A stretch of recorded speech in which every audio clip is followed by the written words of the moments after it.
আসসালামু আলাইকুম। আশা করি সবাই ভালো আছেন।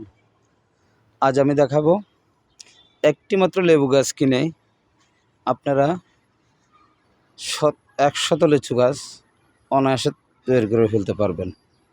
এটা কোনো জাদুময় কিছু না।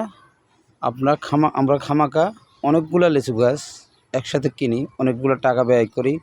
অনলাইন থেকে আনতে গেলেও অনলাইনের চার্জ, গাড়ি ভাড়া, অনেকগুলা কষ্ট চলে যায়, পরিশ্রম হয়।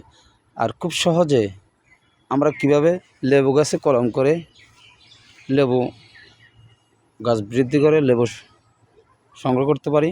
দেখুন, 7 মাস আগে গাছটা লাগানো হয়েছে আর এখন কত জোফালো হয়ে গেছে।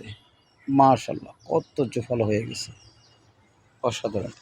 এর ভিতরে 4টা কলম বাঁধা হয়েছে। দেখুন কলমগুলোর কি অবস্থা দেখি। দেখছেন পুরো কলমে প্রচণ্ড শিকড় এসে গেছে। সবগুলা কলমে শিকড় এসে গেছে। এই যে দেখুন, অনেকগুলো কলম করা হয়েছে, সবগুলোতে শিকড় এসে গেছে। ওই যে ওই দিক তো আছে, ওই ভিতরেও আছে কলম। ইচ্ছা করলে এখানে কমপক্ষে 50টা 35টার মতো কলম করা যাবে। যেহেতু লেবু গাছ কত কলম করবেন তত জোফালা হবে, ডাল ফেলা বের হবে। হয়তো পর্যায়ক্রমে করতে হবে।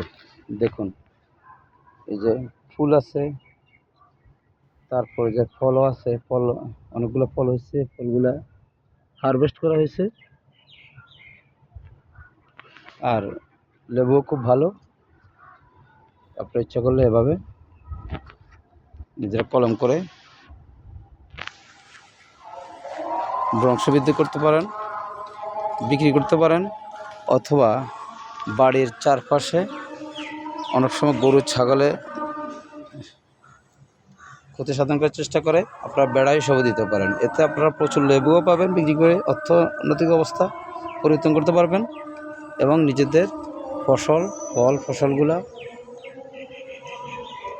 নিরাপদ থাকবে। দেখুন গাছটা কত সুন্দর জোপালো, কিচ্ছু দেওয়া হয়নি, এক মুঠ সারও দেওয়া হয়নি। যত্ন বলতে একটু কেয়ার করছি। আর কিছু জৈব সার বলতে ওই যে গাছে যে পচা ঘাস কাটা গাছ, অর্থাৎ ঘাসগুলো যে বাগানো হয়ে গেছে এগুলা কেটে গাছের গোড়ায় দিছি। এগুলো পচে এটার জৈব সার তৈরি হয়েছে, ওটাতে হয়ে গেছে। যে দেখুন, এই দেখুন উজ্জ্বল লেবু দেখছেন, অনেকগুলো লেবু হারভেস্ট করা হয়েছে। আর এখন প্রচণ্ড পরিমাণে তুলে আসতেছে। একটু পরিষ্কার রাখবেন। পাকিস্তানি লতা মতা অনেকগুলা জিনিস আছে, আপনি পরিষ্কার রাখলে আপনার যে কোনো ফল গাছ ভালো থাকবে এবং তারা মুক্তভাবে বেড়ে উঠবে। আজ এ পর্যন্ত।